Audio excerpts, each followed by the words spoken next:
Okay, let us see if this is working as intended. All right, get that. Hey, cool. I am seen. Presumably I am heard.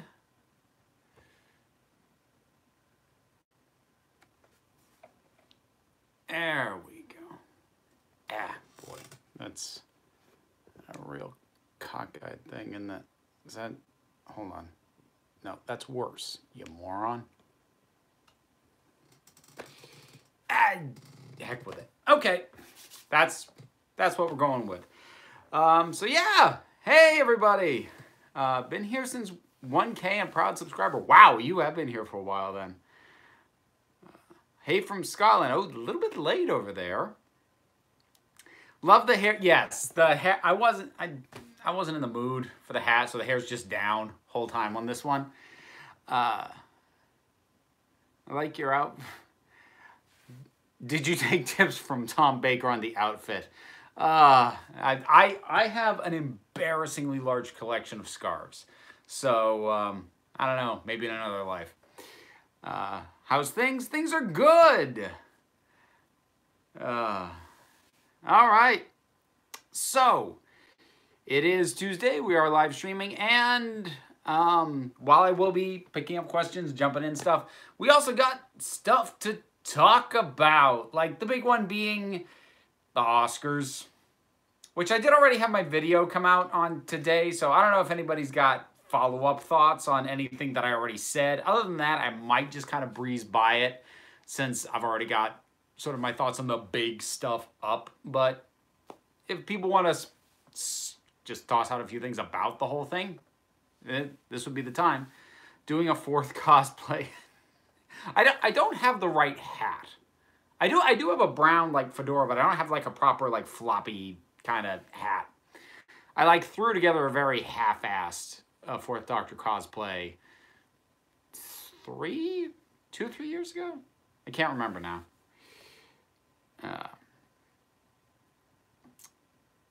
So Hufflepuff from Scotland is here. Very cool. You'd make a good doctor. Like,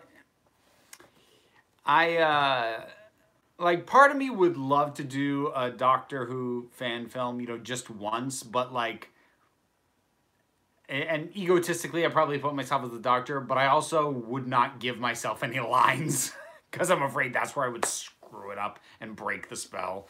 That's assuming I found somebody else to shoot it because I'm not that good at it. Black Klansman should have won Best Film. I'm not gonna debate that either way because I haven't seen Black Klansman. That is one of the ones I would like to see. There were a couple up for Best Picture that I would like to see. That one's kind of at the top of the list. But yeah, I did miss the vast majority of them. A Star Was Born was snubbed at the Oscars. Thoughts? Well, again, I haven't seen it. I mean, it won for song, which to me is kind of most appropriate. And look, you're not going to get an unbiased opinion on A Star Was Born from me because I kind of really don't like Bradley Cooper. Like, not for a substantive reason, not like he did this thing. No one should like it's nothing like that. It's just, I don't know.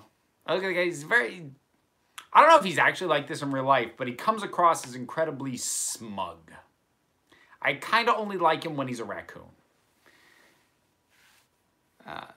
Seems like you're on the right track for a Fourth Doctor cosplay. Nice job. A Dalek is born. Bohemian Dalek City.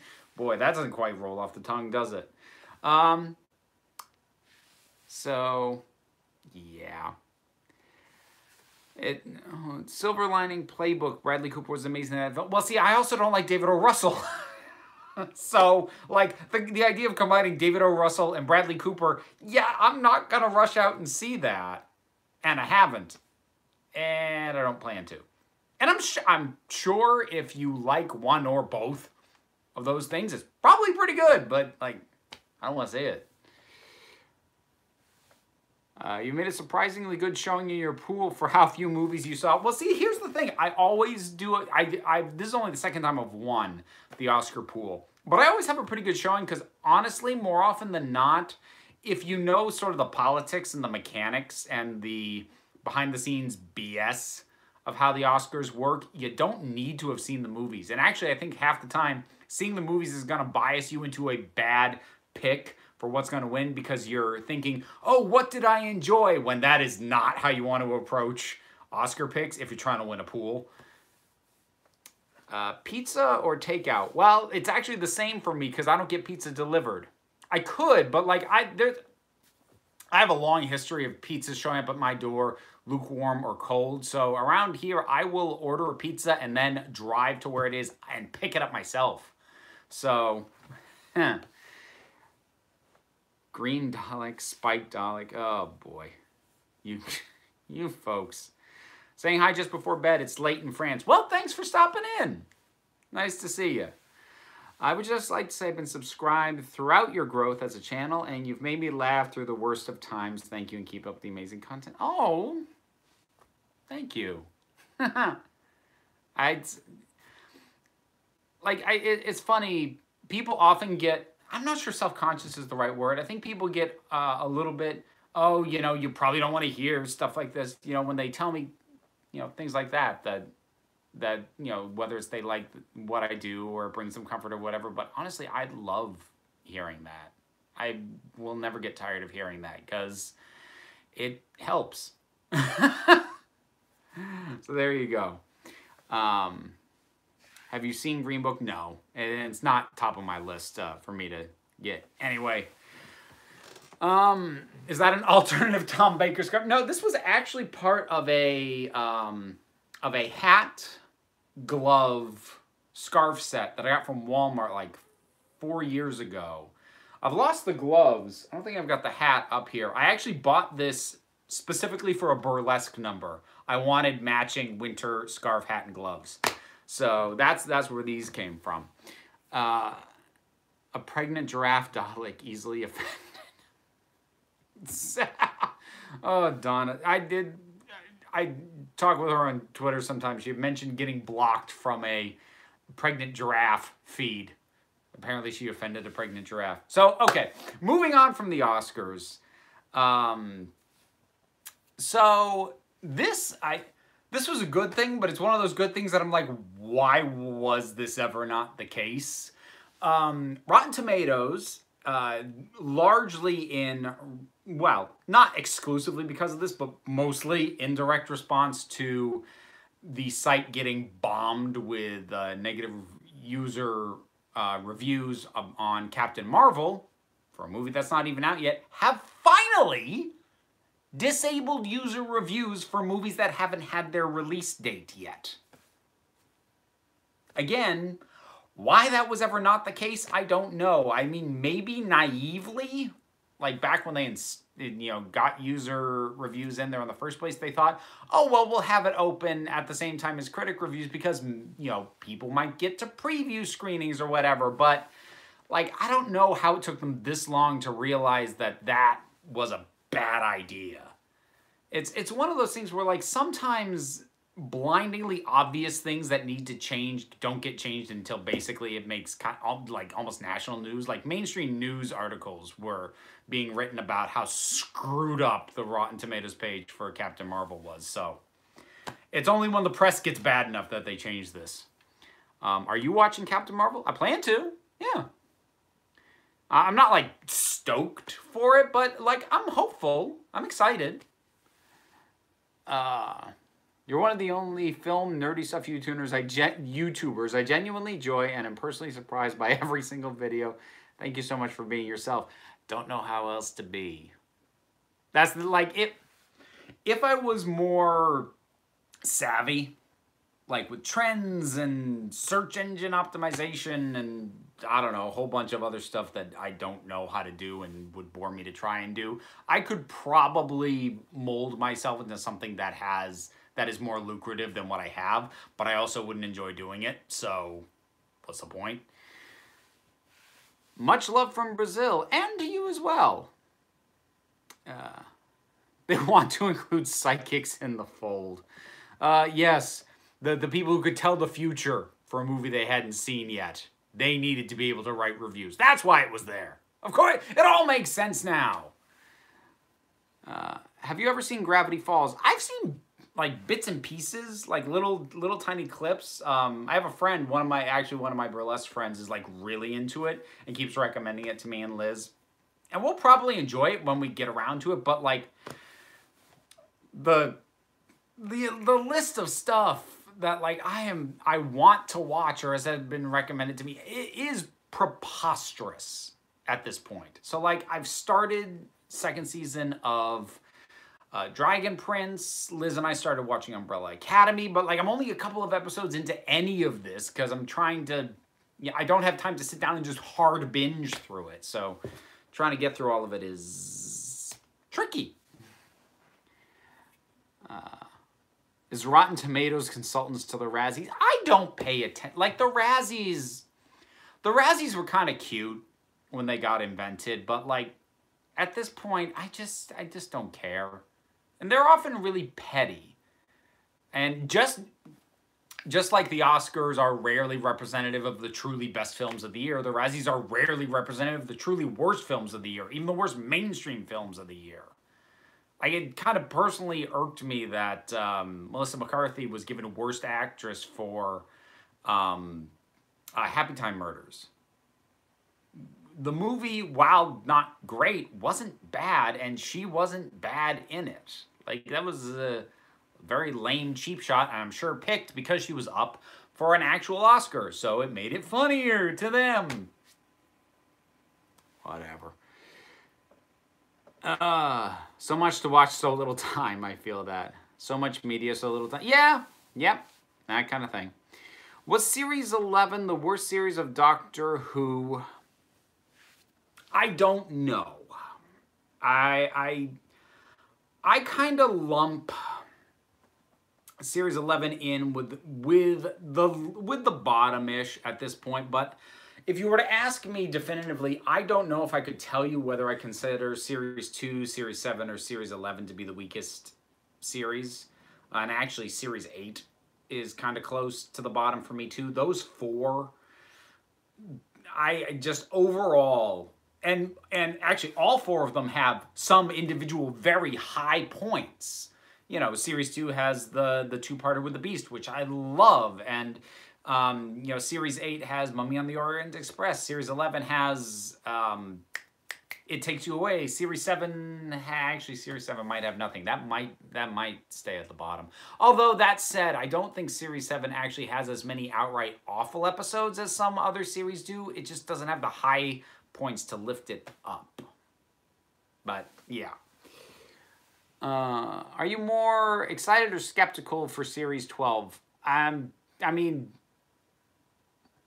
anxious. That's what I'd go with. I'm anxious for Series 12. I would like it to come sooner so I don't have to sit with this anxiety about it for a while. And yeah, based off Series 11, I very desperately want a Series 12 that indicates forward growth and attempts to learn from mistakes.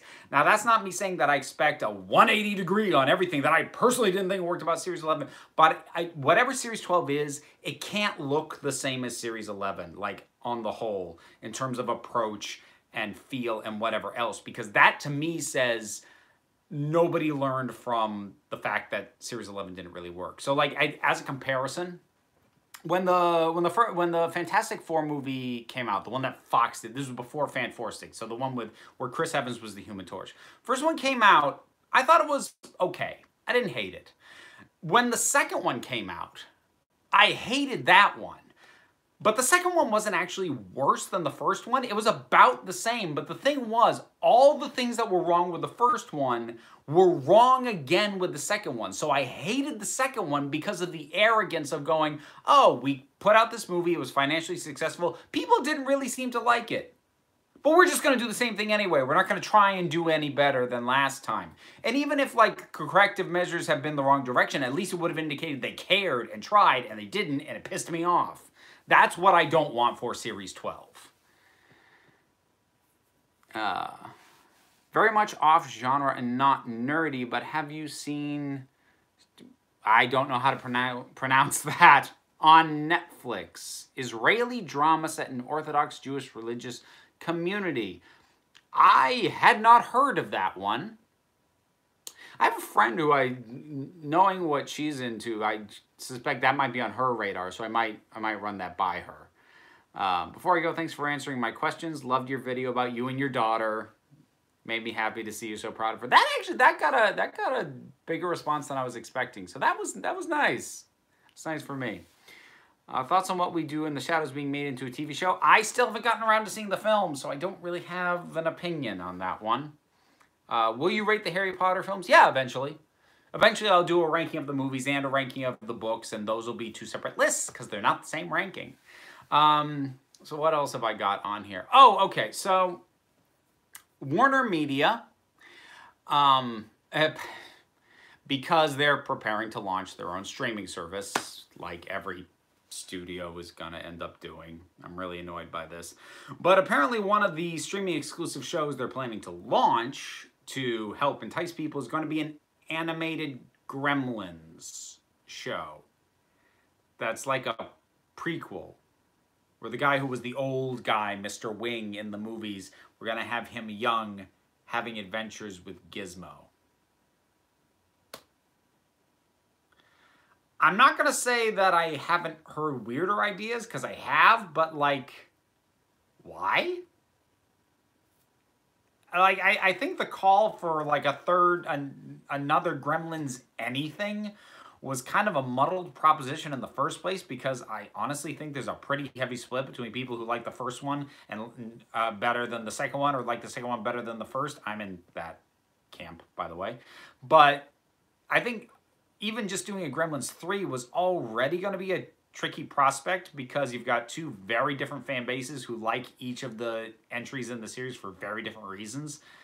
But this is something that, like, nobody asked for, and I don't think anybody would have thought to ask for, and it just strikes me as really weird.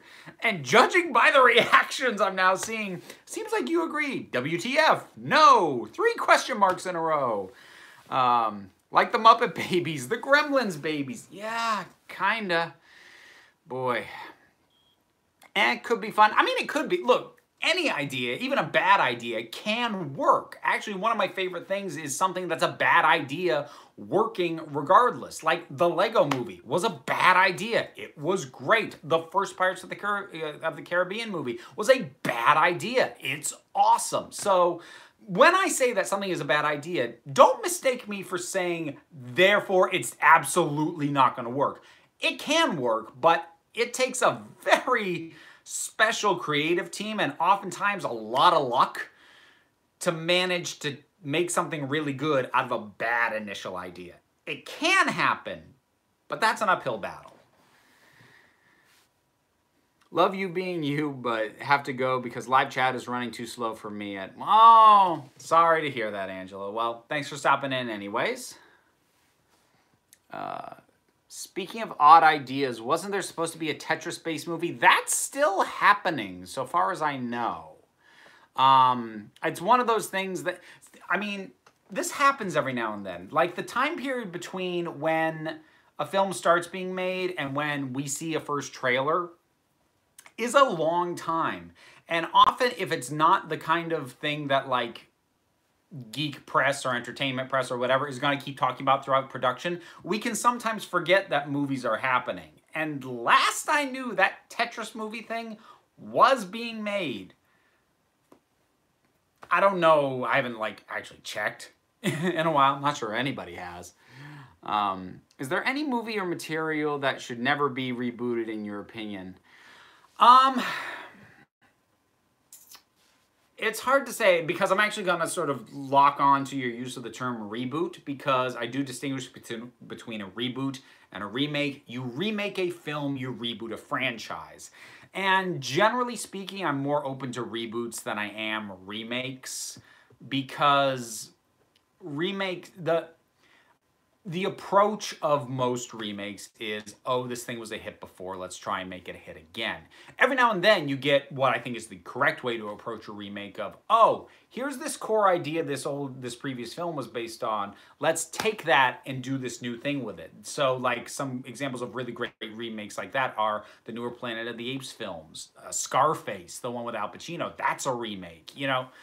but it's distinctly different from the original that it's based off of. And that kind of thing can work, but remakes in general, I'm much more touchy about rather than reboots. My main thing with reboots is they cycle around too quick. That these days a franchise is not allowed to lay dormant for more than like maybe 2 years before they hit the reboot button. So in principle, I don't have a problem with reboots, but I do think they're cycling around too quickly, which isn't really answering your question about what franchises should or shouldn't be rebooted. But the thing is, like I said, I'm pretty open to reboots, and a pretty decent chunk of stuff I'm like, okay, maybe could work if they would just let it sit for a little longer than they do. Hey, Tracy! Classic movie everyone seems to love, but I don't. Casablanca. I do like Casablanca. I think I mainly like Casablanca for the dialogue, though. It's got a really great script, and I love smart dialogue, which it has in spades. But a classic movie that lots of people like, and I don't. Well, it depends on how stringent you want to be with what you define as classic. So, like, most of Kubrick's filmography is considered classic, and I don't like most of his movies. I don't like The Shining. Actually, I really don't like The Shining. I don't like 2001. You know, that's sort of the big one for me in general. Oh, Hufflepuff from Reno. There we go. Other than that, like, I'm trying to think if there were any others that, like, were really notable for me. Like, for the most part, like, things more from the era that sort of you're talking about, Tracy, you know, that sort of real classic golden age of Hollywood kind of things. Most of the stuff that I've seen from there, I'm pretty good with. If not in love with, at least going, yeah, that worked. But yeah, no, you're in a minority for not liking Casablanca. But you know, that kind of thing does happen. Liz, my partner, does not like Lawrence of Arabia, except for Omar Sharif. That's the only thing she likes about that movie. Maltese Falcon is much... I do love the Maltese Falcon. Maltese Falcon is one of my favorite movies. Have you ever seen Vertigo? No, I haven't gotten to that one. Clockwork Orange. Clockwork Orange is one of only 2 Kubrick movies that I actually like. One is Clockwork Orange, the other is Dr. Strangelove. Kubrick hate, explain. Okay, long story short, Kubrick is a master, brilliant technician. The precision that he uses to make what he makes is unparalleled by almost anybody. But, by and large, his stories and his characters they leave me cold. I'm not sucked in by them. I'm not engaged by them. I don't care. Like, I can look and appreciate the technical precision of what he's doing, but nearly every time I've tried to watch one of his movies, I didn't care about what I was looking at, as gorgeously composed and as perfectly in place as everything was. That's the short version. Have you ever seen SLC Punk? Yes, I love that movie. That's a great... More people need to see that movie. And I have a soft spot for Matthew Lillard because of the 1-2 punch of Hackers, which is cheesy and very 90s and not really a good movie, and SLC Punk, which is a good movie, and he's amazing in it. Original Italian Job. Yeah, the original Italian Job doesn't actually hold up very well. I get why it was a big deal at the time, but... In your opinion, what season is the best to start watching Doctor Who?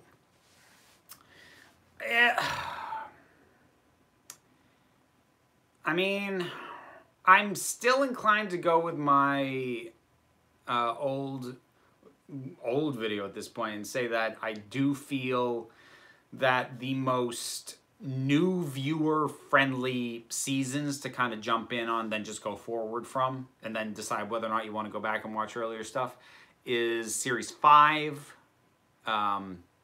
maybe Series 10. And honestly, Series 11 is pretty new viewer-friendly. Don't start attacking each other in the comments about whether or not you actually like Series 11. From a purely good jumping-on point perspective, it does actually work quite well.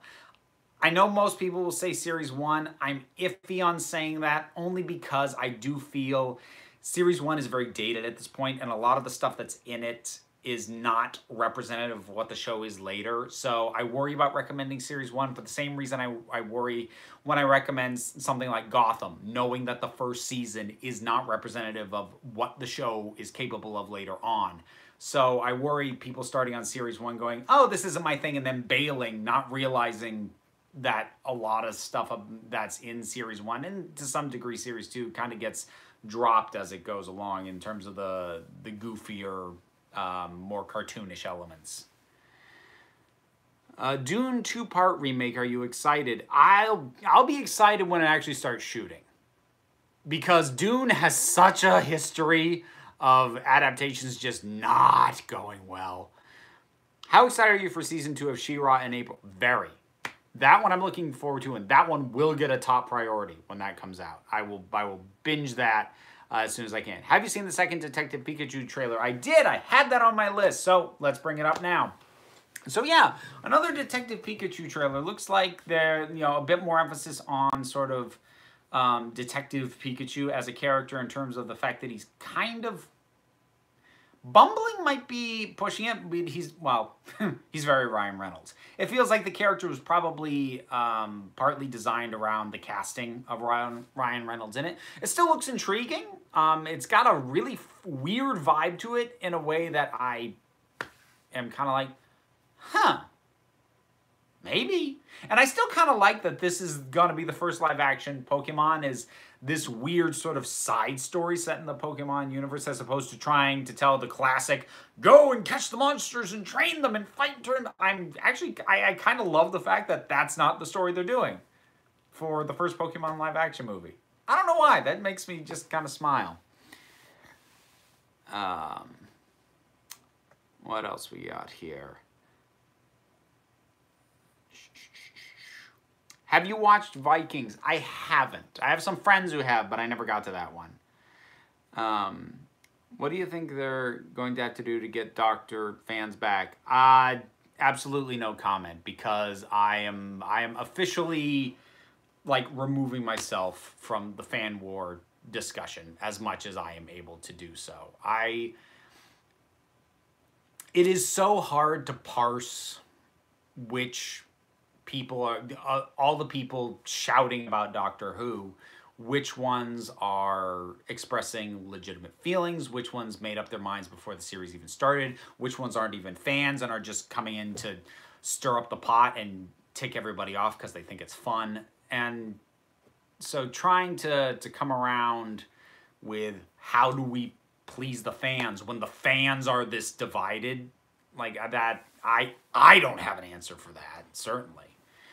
Do you like Alfred Hitchcock films? If so, which is your fave? I am partial to North by Northwest. And funnily enough, I had to clear that comment. It got automatically like blocked for approval, probably because of the name Hitchcock and the last part of that. I'd love a Pokemon Mystery Dungeon movie. I'm just happy to have Doctor Who. Yeah, I'll always be happy to have Doctor Who. So I am right there with you, Wendy. Do you think that Detective Pikachu might start a wave of good anime game adaptations? Well, I mean, I'd like to think Battle Angel Alita is starting a good wave of anime adaptations, but, I mean, maybe? It's hard to say. It is offbeat in the way that I think video game adaptations need to try and be if they're ever going to work again, because like, it didn't work, but the fact that the Super Mario Brothers movie bombed as hard as it did and was this weird offbeat thing really seemed to scare any studio or game producer in a more offbeat adaptation, and they've tried to tell them straight, and I've said repeatedly, the narratives that are really good in games don't translate in a way that is digestible or fun into other mediums, except in the most mindless possible way on a few occasions. So, I don't know. Maybe. How long do you think until the Oscars are completely irrelevant? I think they're irrelevant now. At least as far as the art of filmmaking goes. I mean, they're relevant to the business end of things to a certain degree. But, like, the only reason I still watch the Oscars is because I'm in an Oscar pool. And I go to an Oscar party for that pool that has really good food. I would not watch the Oscars otherwise. What else did I have here? Oh, okay. So we got a little bit said by Kevin Feige about some of the upcoming Marvel stuff. He has reiterated what Chris Pratt said about Guardians 3, that they are going to, it is their intention to use and preserve James Gunn's script. But that, you know, there's no other forward movement on that. But he did also confirm, because there had been a rumor kind of swirling that maybe the Black Widow movie might be rated R, and he just said, no, that's not happening. That was never into consideration. So if you see that getting spread around, the man in charge of the Marvel movie said no. Which he said every time the question has come up, will there be an R-rated? He's always said no. So I don't know why people keep thinking that has changed for some reason, any reason. I'll stick to the Tonys myself. I've actually never watched the Tonys. I'm sure it's a better show, though, in terms of entertainment value. Did you enjoy the fact that they didn't have a host? Did you miss it? Actually, the thing was, I was about a half hour late getting to the Oscar viewing party, so I missed the whole intro, which is the only point at which I probably would have noticed that a host wasn't there, because after the opening, a host job is to intro the people who then present the awards. Like, the host has very little to do after the opening. So I didn't notice, but I also missed the part of the cast, the telecast, where I would have noticed. Is the Black Widow movie even really happening, or is there just a rumor mill? It is happening. It doesn't have an official release date yet, because it's only in the scripting phase at this point, and Marvel generally doesn't put something on its release schedule until they're ready to go into production on it. So, the Black Widow movie doesn't have a release date, but it's actively being developed at this point. They have, and this is not rumor, this is all official, that they have hired a screenwriter, not one whose work I knew, so I cannot remember who it was now, but no, that's actually happening. What do you think about most MCU directors wanting James Gunn back? Unsurprised. I mean, yeah, that's simply unsurprising. If you could only watch one movie this year, what you watching? Oh, probably Avengers Endgame. If you told me I could only see one theatrically released movie this year, it would be a very tough call between Avengers Endgame and the third How to Train Your Dragon. That would be a really tough call. I'm going to get to see that this weekend, so that'll be behind me. Any thoughts on PlayStation 5? PlayStation 5? Are you No. No thoughts. Oh, God. Okay. I gotta get back on track here. Oh! So, speaking of, wait, is that really happening?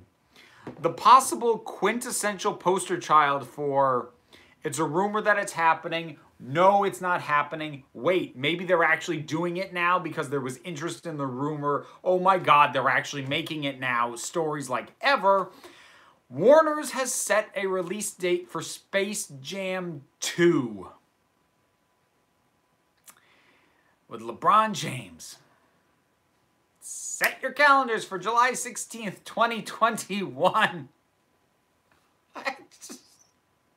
Like, I know Space Jam is kind of oddly, nostalgically, fondly remembered, but, like, I don't remember it even being that massive a hit at the time. I think it's more developed a weird cult status. And yeah. It's so weird. This is really, like, fan rumor made manifest. Because I remember when this story first broke, like, 2 years ago, almost, that they were going to do a sequel to Space Jam with LeBron James, and it was quickly shot down by LeBron James and by Warner's, by everybody involved. But I think they saw people appear to get excited about it, and then they were like, huh, maybe we'll actually do it. And I guess now they are. I don't know, folks.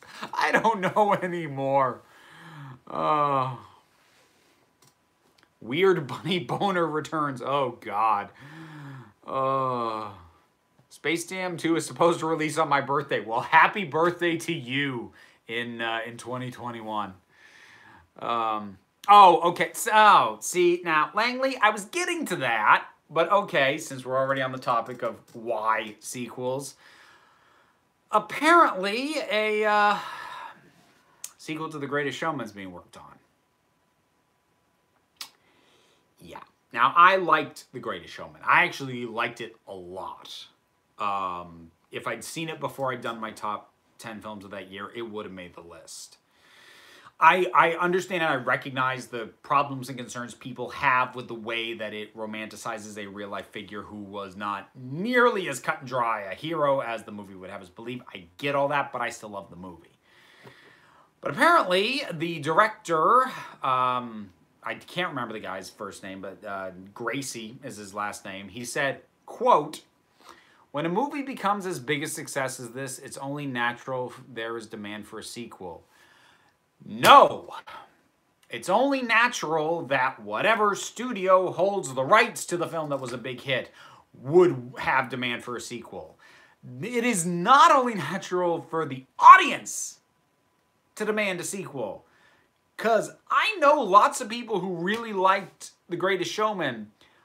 I never heard anybody say, you know what, they should make a second one. I mean, I'll keep a vague eye on it because if they get the same people on the music, I'll be interested in that at least. I really did like the music from it, but why? We gonna do a sequel to Hairspray while we're at it? Chicago? Like, the very concept of sequels to musicals. You know how often that happened? I can only think of one time. It was the sequel to the Broadway version of Phantom of the Opera, and it was terrible. Like, who knows anymore? Where would they even go with the sequel? I'm assuming the latter half of the guy's life. Maybe they'll cover how about a year after his wife died, he married somebody like 40 years younger than him. Maybe that'll be the sequel. I don't know. What's the most pointless sequel ever made? I don't know if it's the most pointless, but first thing that popped into my head was Grease 2. There's your other precedent for musical sequels. Did you watch Twisted that someone got you last week? I haven't yet. I am trying to find the time for some of this, but no, I haven't gotten to Twisted yet.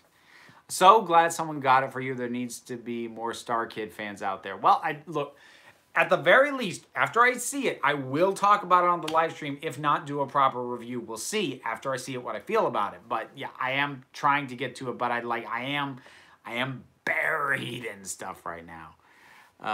Hairspray sequel I heard about years ago. I thought that project died. And no, it did die. They talked about it. They didn't do it. Titanic, the sequel.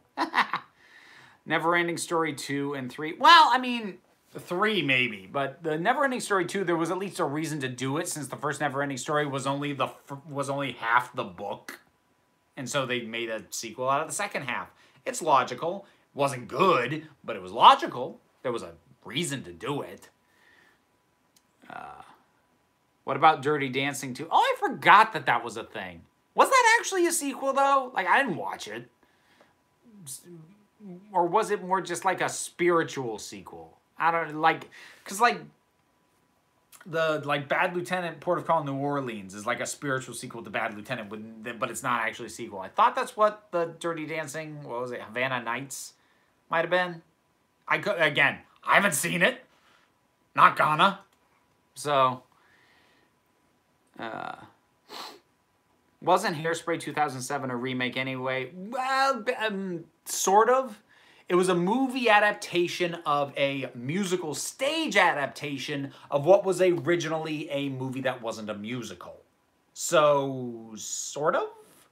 It kind of went on the same trajectory as the musical movie version of The Producers. So I think Hairspray happened first. I don't know. They came out of not too far apart from each other. Did you see History of the World Part 2? Jews in Space! Do you think the Spider-Verse should have won Best Animated Film? Yes, Spider-Verse should have been nominated for Best Film. Heck yeah! Like, what was that in question? Were people actually going, oh, you know, I'm not sure that one should, like, seriously? Because I don't know what movies those people saw. Like, for that animated lineup, the only movie to win aside from Spider-Verse that I would have accepted would have been Mirai, which I haven't seen, but the director is so rock solid in everything he's done that I would have given the benefit of the doubt. But like, if any of the other films up for animated had won besides Spider-Verse, no, I would have thrown something. Actually, Liz came with me to the Oscar viewing party. She was genuinely nervous when that category came around because she knew that I would have thrown something if Spider-Verse hadn't won. So, yeah, I was a little passionate about that. Do you like Monty Python? I do. I haven't like revisited Monty Python in a while, but I do enjoy it.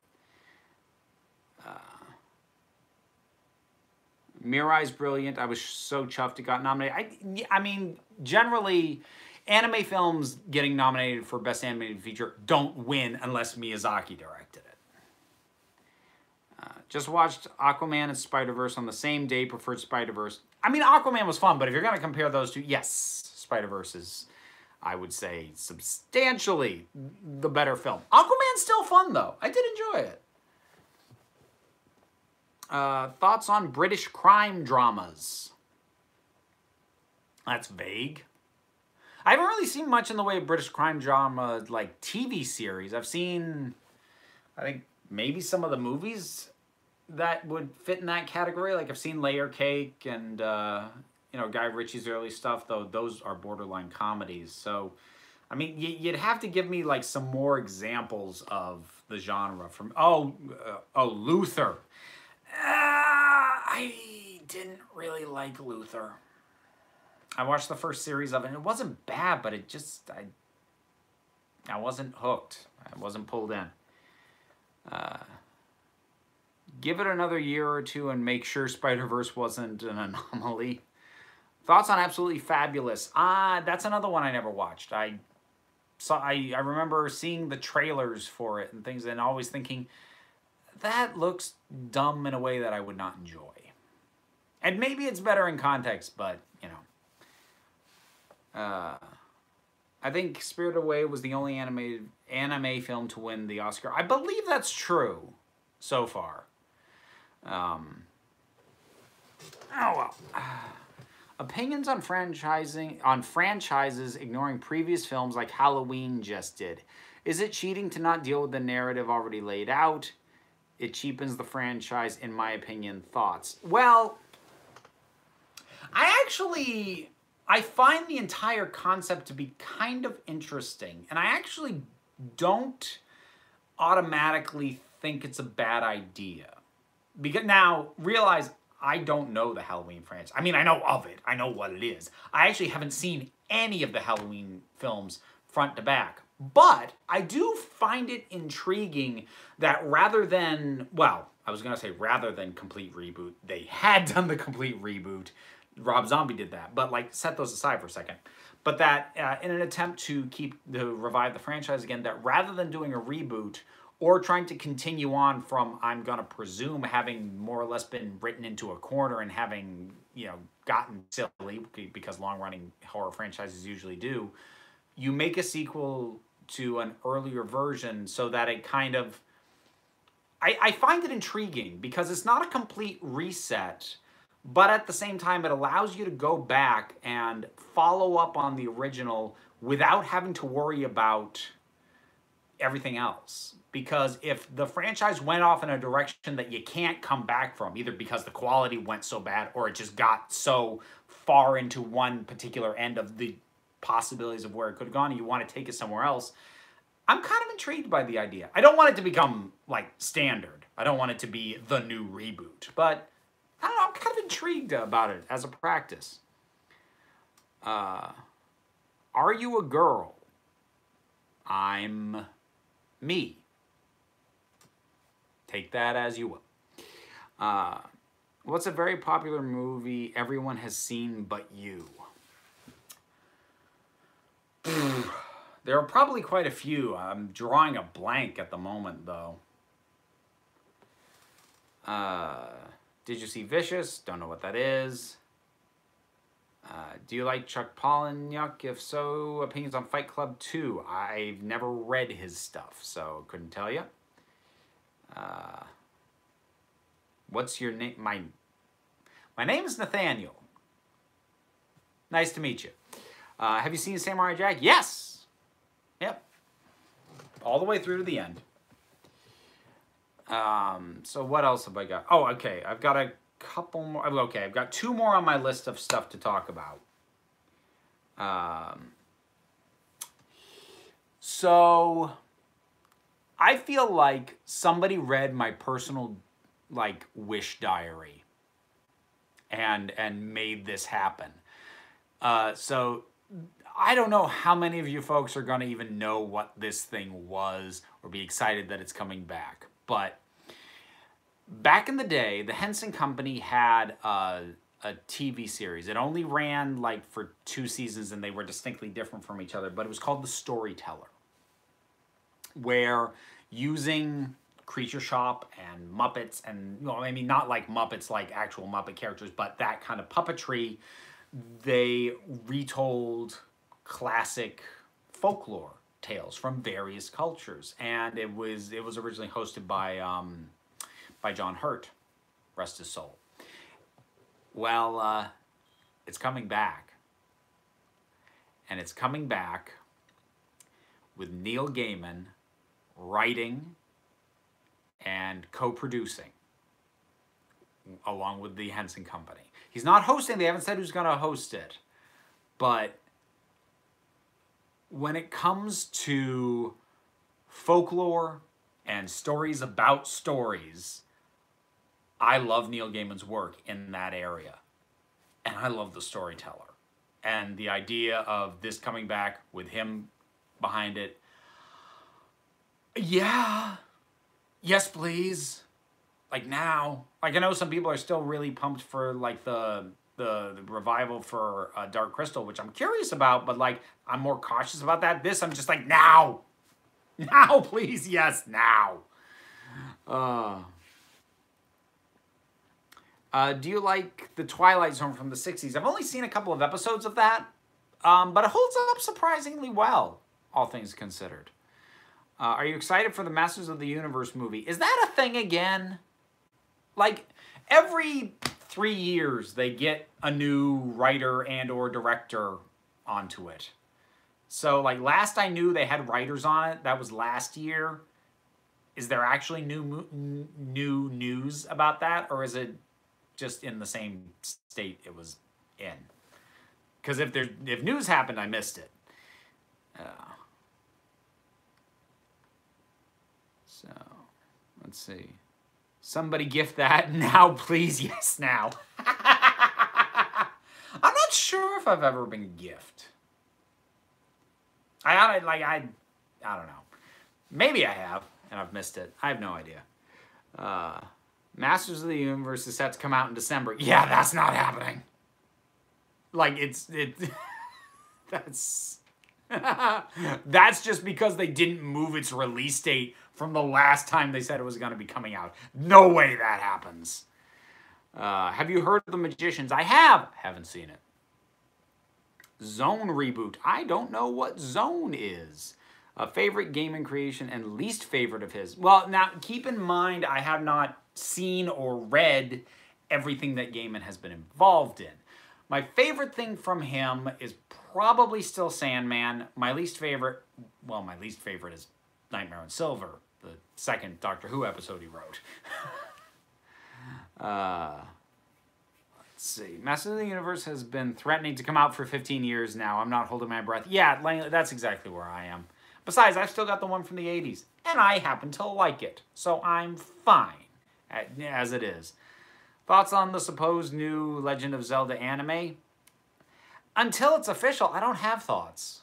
That's the thing. There's a big part of why I don't talk rumors is like, I feel really foolish going back and looking like, oh God, I have a video up about this thing that didn't happen and was never going to happen. And I try really hard not to do that, and I've sort of gotten very conscientious of not being in the rumor mill because of that. Favorite Keanu Reeves film? Oh.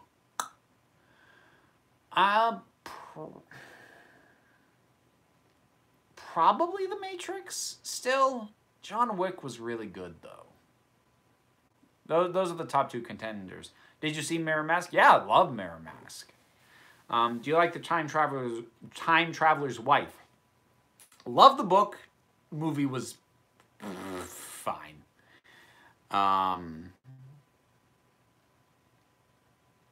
Let's see. And I'm sorry, I'm trying to get caught up here. So Masters of the Universe is coming out same time as Winds of Winter. Yeah, sounds about right. Excited for the Good Omens adaptation? Yeah, I'm getting there. Alien 3 or Alien Resurrection? Alien 3 is a better movie, but the way in which it fails pisses me off more, whereas Alien Resurrection is a worse movie, but fails in one of those bizarrely fascinating ways that, like, the ways in which Alien Resurrection is bad, it's bad in a way that few other films are bad, which makes it a very unique viewing experience. So I really don't know. Like, if you told me to rewatch one, I'd probably rewatch Resurrection over 3, even though 3's a better movie. Favorite Terminator movie? First one. Superman 3 or 4? I do not remember either of them well enough to actually make that call. I haven't rewatched either of those in a very long time. I was a kid when I saw them, so... sequel of the Daleks. Oh, boy. Okay, all right. I had one more.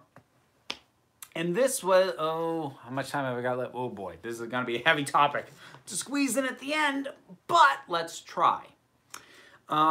So Emma Thompson had been involved in an animated film for Skydance Animation. If you don't know who they are, it's because they actually haven't released a film yet. Skydance Animation sort of came together and started up 3 animated projects. Round about 2 years ago, they got started, and she had been doing voice work for one of them. It was called Luck. Now, she left the project, and the reason she left the project was because John Lasseter, who is now no longer with Pixar or Disney, was hired to head Skydance Animation. That happened last month, and she left as a result. And the letter that she wrote, basically explaining to them why she was leaving, I actually find really fascinating, and I think brings an interesting perspective on a lot of what's been going on with the Me Too movement and the idea of second chances for some of these people. Because in fairness, John Lasseter, while there was reports of a lot of stuff, then like basically nobody kind of denied the way he behaved. They took him out of his position and then said, does anyone want to file a true, proper, formal complaint that we can act on? And nobody did. Now, does that mean that he didn't act inappropriately? No, most indications are he probably did. But now the question becomes, does he deserve a second chance, which he's kind of been granted through Skydance Animation. What I found really interesting about Emma Thompson's letter was that she pointed out that by granting John Lasseter or anyone like him this kind of second chance where he's at the top of something, it's granting him a second chance, but it's robbing the other people who are now going to be under him of the choice to work with him. So the way that she put it was, if after leaving Pixar Disney, if he had started his own company, then it would have meant that anyone who chose to work with him was choosing, I'll give this guy a second chance. I'll overlook what he was accused of and all of that. But by installing him at an existing company that had projects already in the works, that means that suddenly people already working, now their choice is either keep their job or quit. They actually don't get a say in whether or not they're comfortable working with him.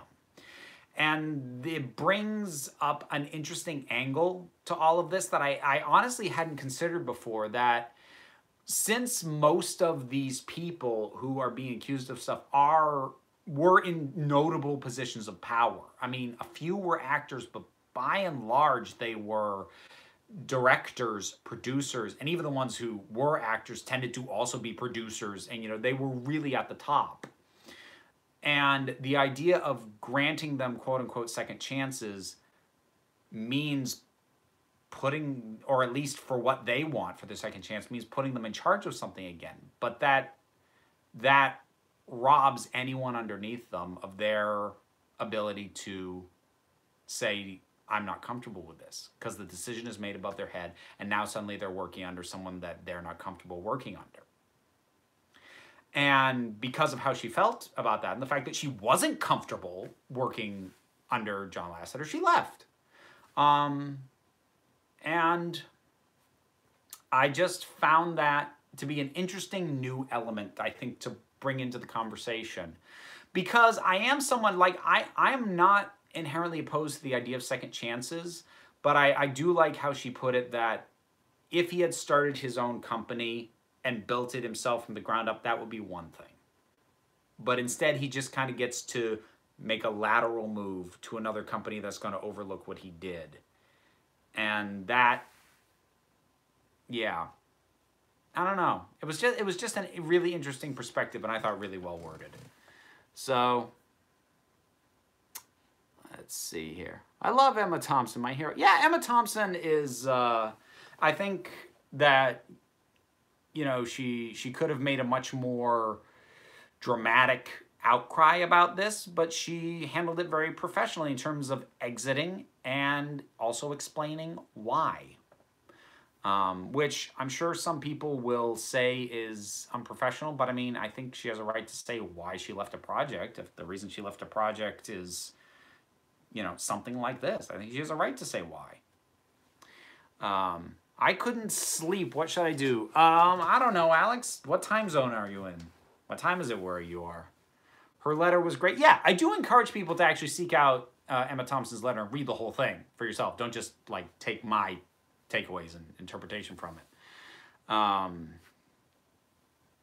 Underrated movies starring Johnny Depp. I feel like Sweeney Todd kind of gets kicked around these days, and I actually really like that movie. Worst Disney movie. Well, if you mean like released by the Disney company ever, I don't know, probably some live action junk I haven't seen. If you mean worst animated film, like the sort of things most people mean when they say Disney movie, I don't know, probably Home on the Range, maybe Chicken Little. I don't know. They had some rough years there. Letter was on Google this morning. Yeah, it's very searchable. I'm in London. It's 1 a.m. Oh. I mean, if I wake up at about 1 a.m. and I can't immediately fall back to sleep, honestly, I just get myself physically comfortable and futz around on my phone doing something really mindless, like playing matching tile puzzles or whatever, until I start to nod off and almost drop my phone. That's what I do. I don't know if that's actual good advice. Sweeney Todd usually gets the axe, or is it the razor blade? Oh, Gabe. No. Hi, Black Cover. Have you seen Disney's The Black Cauldron? I have. I don't remember. I hated Gurgi. The Horned King looked really cool, and I hated Gurgi. That's about all I remember from that movie. Song of the South. Song of the South's hard to judge because they won't release it. So if you didn't already have it, you know, like from way back in the day, I think they did it on VHS format, but you know, it's not easy to see. So I feel weird talking about that one because I can't refresh my memory on it. I have actually seen it, but I was like very young, so I don't really remember that well. Reading helps me sleep. Yeah, that can work too. I mean, for me, the big thing if I'm trying to fall asleep is to just get physically comfortable so that I'm in a position where if I start to go, I can just roll with it. Where are we for time? We're actually over an hour. So I am going to wrap it up. Most underrated Disney film, Treasure Planet. And I think I will wrap it up on that one. So thanks everybody for tuning in. I'll be back to do this again in a week. So Tuesday next week, that is the 9 p.m. Eastern Time stream because my life is complicated. I can't have it be the same time every week. That would make too much sense and be easy. Can't have that. So good night to everybody. Thanks for tuning in. And